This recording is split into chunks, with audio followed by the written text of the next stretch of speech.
اعوذ باللہ من الشیطان الرجیم بسم اللہ الرحمن الرحیم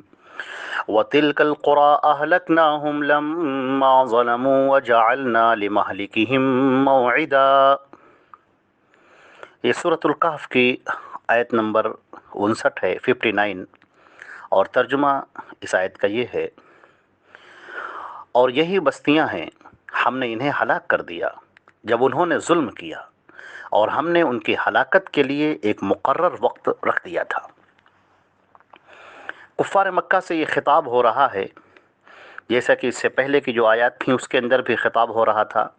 اور طرح طرح کی مثالیں دے کر مختلف انداز میں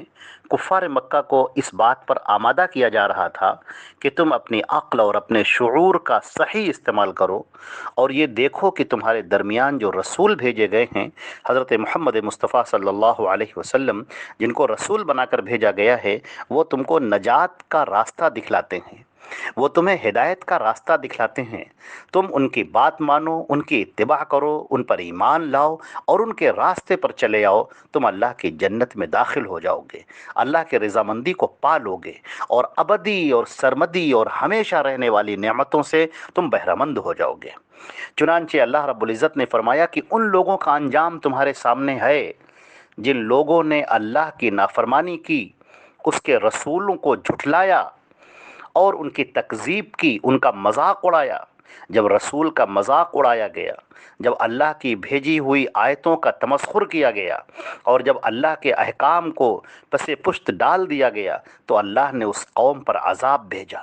اور وہ عذاب ایسا دردناک عذاب تھا کہ پوری قوم تباہ ہو گئی۔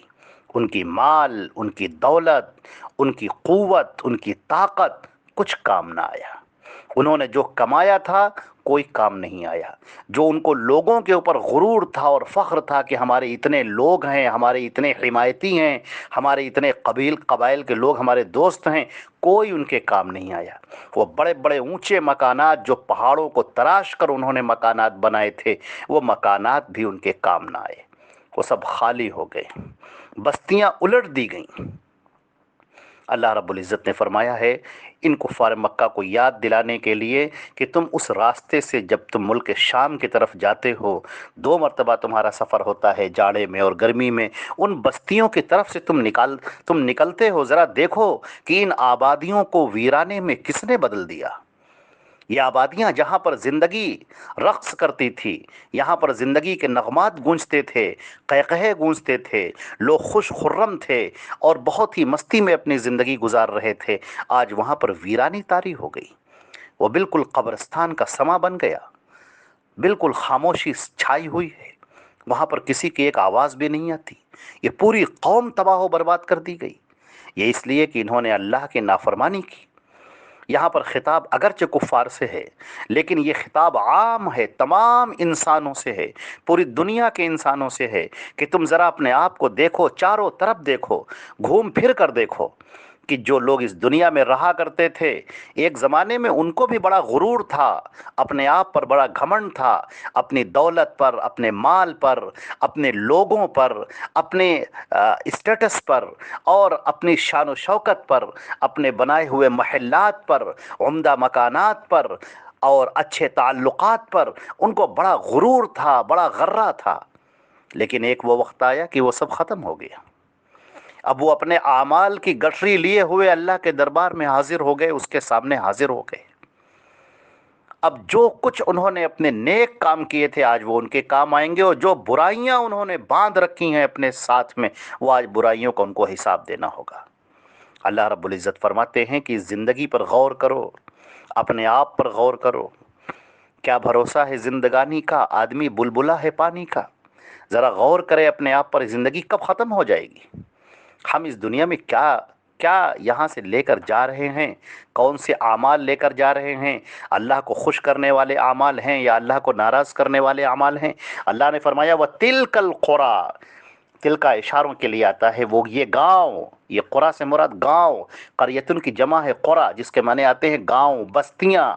جہاں پر لوگ آباد تھے، اور اس سے مراد قوم عاد کا علاقہ ہے، قوم سمود کا علاقہ ہے، حضرت لوط علیہ السلام کا علاقہ ہے، وہ یہ پوری جو بستیاں حضرت ہود علیہ السلام کی جو بستیاں تھیں، حضرت صالح کی جو بستیاں تھیں جو مدائن میں واقع تھیں، اور حضرت لوط علیہ السلام کا جو علاقہ، جو شہر صدوم تھا، مکمل جو تہذیب کا نمونہ تھا ایک زمانے میں، اللہ تعالیٰ فرماتے ہیں وَتِلْكَ الْقُرَىٰ أَهْلَكْنَاهُمْ، ہم نے ان کو ہلاک کر دیا۔ أَهْلَكْنَاهُمْ یہ لفظ بتا رہا ہے کہ ہم نے ان کو ہلاک کر دیا، یعنی وہ اسباب پیدا کیے، یہ سب کرنے والے ہم ہیں۔ کسی کو عروج دینا، کسی کو زوال دینا، کسی کو بلندی دینا، کسی کو پستی دینا، کسی کو تخت پر بٹھا دینا، کسی کو تخت سے اتار لینا، یہ سب ہم کرتے ہیں، یعنی اللہ رب العزت کرتا ہے۔ یدبر الامر، سارے معاملات وہی طے کرتا ہے، وہی فیصلے کرتا ہے۔ لا راد لقضائہ، اس کے فیصلوں کو کوئی تبدیل کرنے والا نہیں، الا ہوا، ہاں وہ خود چاہے تو تبدیل کر دے، اس کے علاوہ کوئی تبدیل نہیں کر سکتا، وہی فیصلے کرتا ہے، اسی کے حکم سے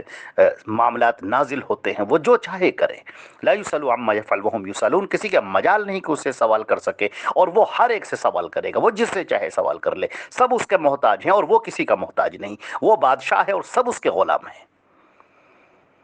اللہ نے فرمایا کہ ہم نے ان بستی والوں کو اس وقت ہلاک کیا لما ظلموا، جب انہوں نے ظلم کیا، اور ہم نے اس سے پہلے کی تفسیر میں یہ بات ذکر کی ہے کہ ظلم کا لفظ بہت بڑا ہے، اور اس کے اندر سب سے پہلے جو لفظ آتا ہے وہ شرک کرنا آتا ہے۔ شرک کرنا یہ سب سے بڑا ظلم ہے، اکبر الکبائر، سب سے بڑا گناہ۔ نبی کریم صلی اللہ علیہ وسلم سے پوچھا گیا کہ اللہ کے رسول سب سے بڑا گناہ بتا دیجیے، آپ سب سے بڑا گناہ کیا ہے؟ آپ نے فرمایا کہ تم اللہ کے لیے کسی کو شریک کرو جبکہ اسی نے تم کو پیدا کیا ہے۔ اللہ رب العزت کے ساتھ کسی کو شریک نہ کرو، وہ اپنی ذات میں، اپنی صفات میں وہ تنہا ہے، اکیلا ہے، وہی سب کچھ کرنے والا ہے اور کوئی کچھ کرنے والا نہیں ہے۔ سارے اختیارات اور ساری حکمرانی سب اسی کی ہے، سب اسی کے پاس ہے۔ اللہ نے فرمایا کہ ان لوگوں نے جب راستہ ظلم اختیار کیا، جب ظلم کی روش اختیار کی، ظلم کا راستہ اختیار کیا، تو پھر ہم نے ان پوری بستی کو ہلاک کر دیا، ہم نے ان کی ہلاکت کے فیصلہ سنا دیا، ہم نے ان کے اوپر انعام کیا تھا، اکرام کیا تھا، ہم نے ان کے اوپر رحمتوں کی اپنی بارش کی تھی، ہم نے ان کو ہر طرح کے انعامات سے نوازا تھا، لیکن جب انہوں نے راہ ظلم اختیار کی تو پھر ہم نے ان کو ہلاک کر دیا۔ اللہ نے فرمایا وَجَعَلْنَا لِمَهْلِكِهِمْ مَوْعِدًا، اور ان کی ہلاکت کے لیے ہم نے ایک وقت متعین کر دیا تھا۔ اس کے اندر بڑا گہرا اشارہ ہے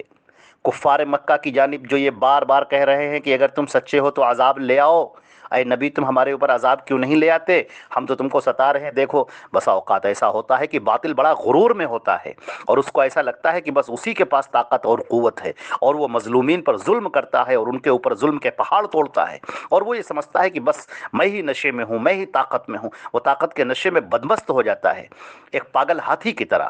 وہ بالکل بدمست ہو جاتا ہے، اس کو ایسا لگتا ہے کہ بس سب کچھ اسی کے پاس ہے۔ اللہ رب العزت فرماتے ہیں کہ ہر چیز کا ہم نے وقت متعین کر رکھا ہے، ہم ڈھیل دیتے ہیں تاکہ ہم آزمائیں اس کو جس کو ہم نے طاقت دی ہے، اس کو بھی، اور جس سے ہم نے طاقت چھین لی ہے جو مظلوم ہے اس سے بھی۔